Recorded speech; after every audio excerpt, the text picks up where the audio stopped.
Nature is just amazing. No matter how much you've seen, there's always something else to make you stop and go, what?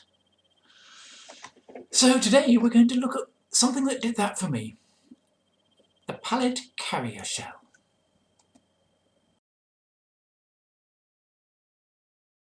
Well, welcome back. Or if you're finding me for the first time, welcome.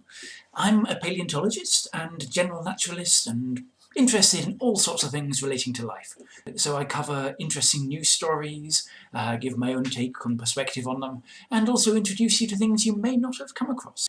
So if that sounds like your sort of thing, please do subscribe and stick around. Today's specimen is something that I bought a few years ago without actually knowing quite what it was.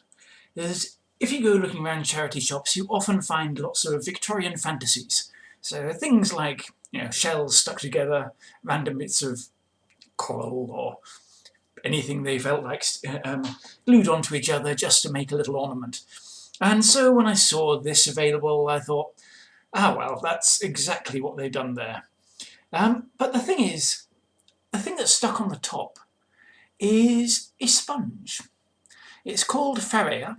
This is a hexacnellid, a glass sponge, and I really wanted a specimen of this for study, because I study fossil sponges, and I needed one for my collection, really, in order to try to understand the structure better than you can do from books. So I bought it. Only when I bought it, I realised that it was a bit more complicated than that. So you see, there is one big shell in the middle, and the sponges on the top are stuck on top of it.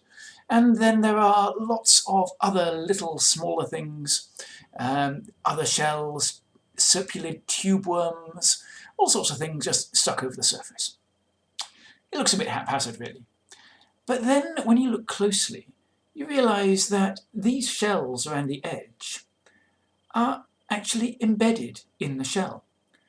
The main shell has grown around these shells. That doesn't make a lot of sense. The Victorians were not that clever. Immediately, when you start to see that, you realise that it must have grown that way. And unless you've got salespeople trying to convince the shell to attach other shells by just holding them in place until they get cemented, that means that this was doing it naturally. And once I started digging, I realised that this is actually a thing. It's called Xenophora pallidula, the Pallid Carrier Shell. Xenophora means carrying foreign items. And there are quite a lot of species.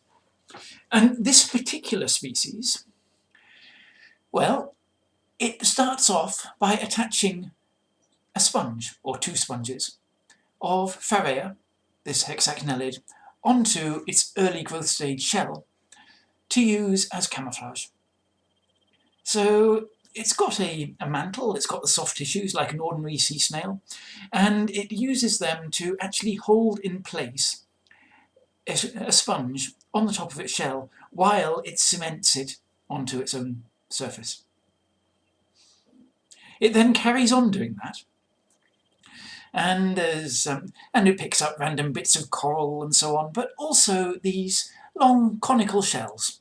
And it has a reason for doing that as well, in that if you put it on a flat surface, what you then have, trying to get the light to work better, what you then have is a cage where the snail can go about its business, grazing off algae, undisturbed, unmolested, and big predators can't get inside it. Genius. Each species of Xenophora, it turns out, has its own preference for what it sticks to its shell. So there are some that attach pebbles, some that attach different types of shells, some that try to just turn themselves into a rockery. And there's one that apparently now will only use bottle tops. That's evolution in action for you, I guess. But I should probably show you a bit about why I wanted this in the first place, because that sponge itself is also really rather amazing. They're called glass sponges because their skeleton is made of silica. This is opal, which is not quite a crystal, but it's almost the same composition, the same sort of structure, a little bit different, to glass. It behaves in a similar way. In fact, these sponges have been used to inspire fibre optics because they're better than anything we can make. But then you zoom in closer and closer in here, and this is now about 1.5 millimetres in the field of view. You can see that the skeleton is made of these extremely delicate cross-shaped spicules that are fused together with little ball junctions. It's difficult to see the detail in a moving image like this, so I've taken some photos and stacked them so you can see what it really looks like in all its glory. I could just stare at it for hours. But maybe that's just me. Well, that's just a short introduction to a couple of amazing animals that you may not have come across. Or maybe you have. Tell me about it. I put some links to a page which has images of some of the other species of Xenophora in the description, so have a look there. Remember to please click that like button if you like it, because it just helps the algorithms. And yes, and subscribe and tell your friends. Who wouldn't want to know? I will see you next time.